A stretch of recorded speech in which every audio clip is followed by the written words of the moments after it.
চট্টগ্রামের ঐতিহ্যবাহী আব্দুল জব্বারের বলি খেলায় নতুন চ্যাম্পিয়ন কুমিল্লার বাঘা শরীফ বিকেলে লালদিঘি মাঠে অনুষ্ঠিত প্রতিযোগিতার ১১৫তম আসরে রানার আপ হয়েছেন একই জেলার মোহাম্মদ রাশেদ বলি।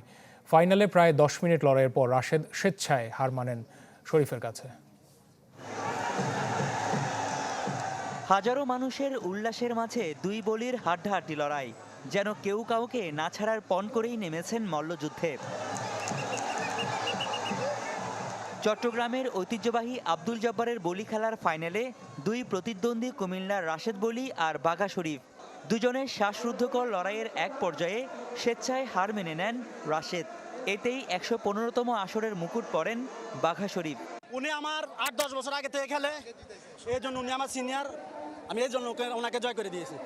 ঐতিহ্যের এই কুস্তির আসরে আসেন নানা বয়সী বলি। এই যেমন দীর্ঘ ৫১ বছর ধরে অংশ নিয়ে যাচ্ছেন পতেঙ্গার ৭২ বছর বয়সী খাজা আহমেদ। খেলায় অংশ নেন তার দুই ছেলেও। এখন আমার আনন্দ লাগে, কমিটিও ডাকাইয়ে দর্শকের অনুরোধে আমি খেলা খেলতে পারছি। আমার আব্বা খেলতেছে, এর পরিবর্তে প্রজন্মে আমরা আমার আব্বার খেলা ধারাবাহিকতা অব্যাহত রাখার জন্য আমরা খেলতেছি।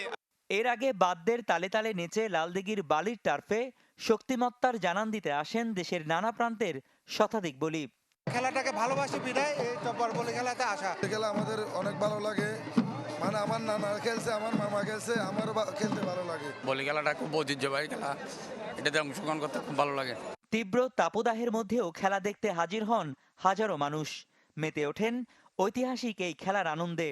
প্রতি বছরই এই দিনটার জন্য অপেক্ষা করি, তা অনেক দূর থেকে আসছি। অনেক ঐতিহ্যবাহী একটি খেলা জব্বারের বলি খেলা। এই খেলা প্রত্যেক বছর আমরা দেখি, আমাদের খুব ভালো লাগে। আমার খুব আনন্দ লাগে, সেই জন্য তো আমি চলে আসছি।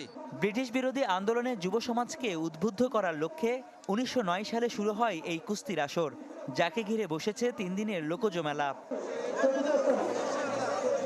রনি দত্ত, চ্যানেল 24, চট্টগ্রাম।